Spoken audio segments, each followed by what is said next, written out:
Today, in our issue, we will continue to consider the history of the Earth, its establishment, and the birth of life on this planet.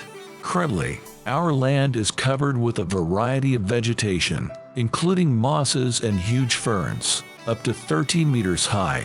At the beginning of their development, plants propagated by spores, but now many of them spread their seeds by the wind, which allows them to spread throughout the earth. These seeds travel considerable distances in the air before falling to the ground and giving rise to new plants and trees. At this stage, life on Earth has become quite suitable for human existence, but the appearance of humans is still far away. At this time, insects are already actively flying on the planet, including such a giant as a meganora, a dragonfly with a wingspan of about 2 meters. This insect's paws gradually turned into wings, allowing it to fly. It is interesting that the first arthropods that crossed the border between water and land were beetles, spiders, and millipedes. However, modern insects have one difference from their ancient relatives. They are not gigantic monsters like those that inhabited the Earth earlier. In the past, it was possible to meet insects of huge sizes, such as 2-meter scorpions or ants. This can be explained by the higher oxygen content in the atmosphere, which allowed insects to grow to gigantic sizes. The first creatures that moved from water to land were animals that began to lay eggs on the shore, gradually abandoning the water environment. One of the species that set out to conquer land was the Gelonammusi, creatures that resemble modern lizards. During this process, the life of first aquatic plants and animals gradually spread to the large land areas of the continent known as Gondwana. As a result of long evolution, the small lizards of Gelonammusi underwent changes and became gigantic reptiles.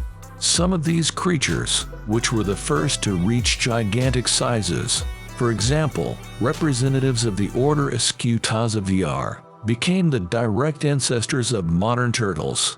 These huge creatures were slow and fed on plant food, but they felt vulnerable as carnivorous predators appeared on land. Among them were Gorgonops and other predators that dominated the late Permian period. These predators were primitive animals, but they turned out to be perfectly adapted predators of their time. However, these reptiles became the first victims during the period of constant volcanic events that often occurred on the fertile soils of Siberia. This period in history is called the Permian extinction. It was at that time that the mass extinction of many species occurred. Because of continuous volcanic eruptions in Siberia, the atmosphere became saturated with granular gases. These gases, combined with rain, settled on the ground all over the continent, killing all forms of life on land, including both the animal and plant world. Everything became a victim of this phenomenon. The lack of oxygen in the water of the oceans also led to the disappearance of plants and animals in the seas, and the oceans became devoid of life. For 500,000 years, eruptions continued all over the Earth. Lava covered huge territories. Up to 70% of the entire planet's surface was affected. Only about 5% of the animals were able to survive, and this was associated with great difficulties in finding food. These surviving creatures entered the dungeon, burrowing deep into the sand to escape. The next 50 million years have passed since all living things disappeared. During this time, there was only one huge continent on Earth, Pangaea. This supercontinent existed at the end of the Paleozoic and the beginning of the Mesozoic period, about 335–175 million years ago, and united almost all the land of our planet. About 240 million years ago, our planet began the process of recovery. The continents of Gondwana, Laurentia, Baltica, and Siberia began to come to life. Oxygen appeared in the atmosphere, making it clean again. New vegetation appeared on the ground. From the remaining only 5% of living creatures, dinosaurs began to appear, a new species of creatures.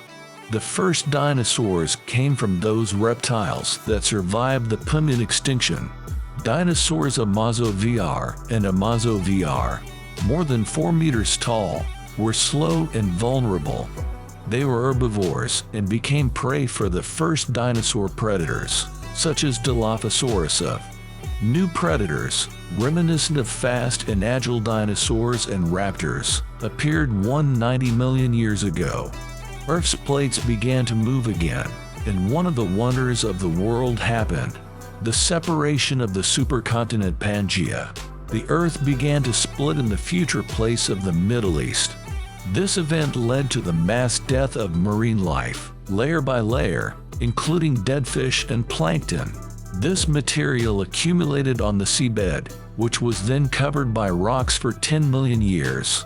It is from this chemical process, which includes dead fish, plankton, and rocks, that oil, gasoline, paints, plastic, and even detergents began to form. All this is a consequence of the specified process, which took place about 180 million years ago. The North American plate continued to move away from the European and Asian plates. During the year, this plate moved 2.5 centimeters, as a result of which Canada began to separate from France, and America from Africa. Between the continents, a new ocean arose, the Atlantic. Descendants of the first reptiles, ichthyosaurs, appeared in this ocean. These swift creatures reached a length of about 6 meters and lived in the oceans for about 50 million years, becoming the dominant predators of their era. However, pliosaurs took the upper hand in the food chain, and their bodies, longer than a bus and equal to the weight of a truck, began to lead among predators. During the era of dinosaurs, the first mammals appeared. They lived in trees and burrows, coming out only at night to avoid collisions with predatory dinosaurs. The power of dinosaurs has been firmly established for several tens of millions of years in the history of the Earth.